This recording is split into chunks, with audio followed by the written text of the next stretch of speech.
Shin ko kun san raɗaɗi da ciwo da matsalolin da suke tattare da ciwon ƙoda?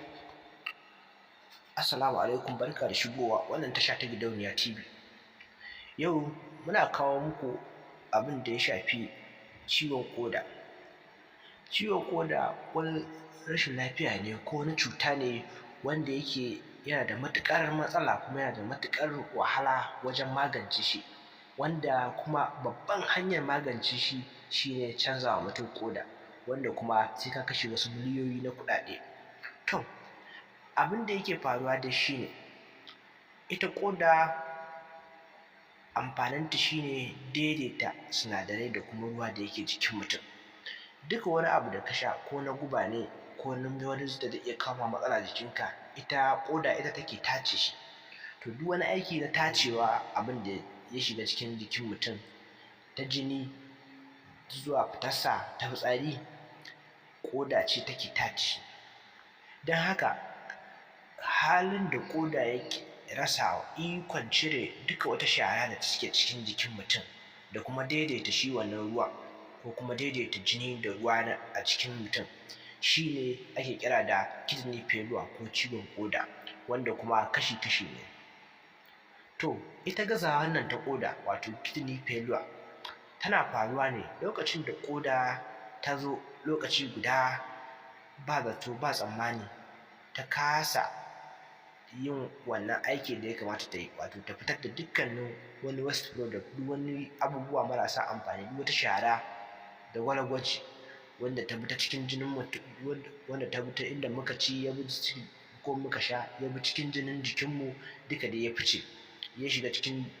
jini duka inda zai fice ta fitsari. To ƙoda ce take tace shi. Idan ta kasa wannan aikin lokaci guda baka zata ba baka tsammani ba ta daina wannan, to shine aka samu abin da ake kira da kidney failure wato gazawar ƙoda. A lokacin da duka wannan ƙodoji guda biyu da na mutum suka rasa ikon tacewa, aka kai matakan da suka ya kasance wannan sharar da take ciki duka wannan abubuwan na cikin jikin mutum wanda take ba a buƙatar su,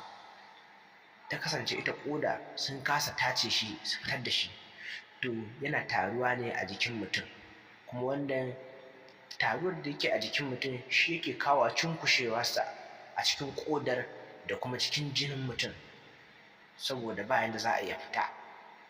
Ainihi yana fita ne ta fitsari, to yanzu ƙoda ta kasa tace shi, don haka ya maƙale wani a cikin jini, wani a cikin jikin mutum, wani a cikin ƙoda, ya zo ya cunkushe ƙodar gaba ɗaya. To daga nan ne sai a samu abin da ake kira da kidney renal failure wato rashin lafiyar gazawar ƙodar, wanda shi gazawar ko kuma mummunan rauni na ita ƙoda wato acute kidney injury yana faruwa ne da sauri cikin 'yan sa'anni ko kuma 'yan kwanaki wanda 'yan ƙalilan ne, wanda hakan ya fi zama ruwan dare a cikin mutane, wanda tuntuni ma aka kwantar da su a cikin asibiti musamman marasa lafiya masu irin tsananin buƙatar kulawa irin ko a intensive care da sauransu, ko kuma ma wani yana fama da wannan matsalar amma kuma bai je asibiti ba an duba shi an san ma me yake faruwa da shi, saboda abu ne wanda yake za ka iya kana da shi kaɗan a hankali tana samun matsalar tana ɗan yin jinyar, amma tunda bata nuna lokaci guda ba mutum ya ci gaba da yin ayyukansa. To alamomin da ya kamata mutum ya kula da su, domin in ka ga ɗaya daga cikin wannan alamar to akwai yiwuwa kana da matsananciyar ita wannan matsala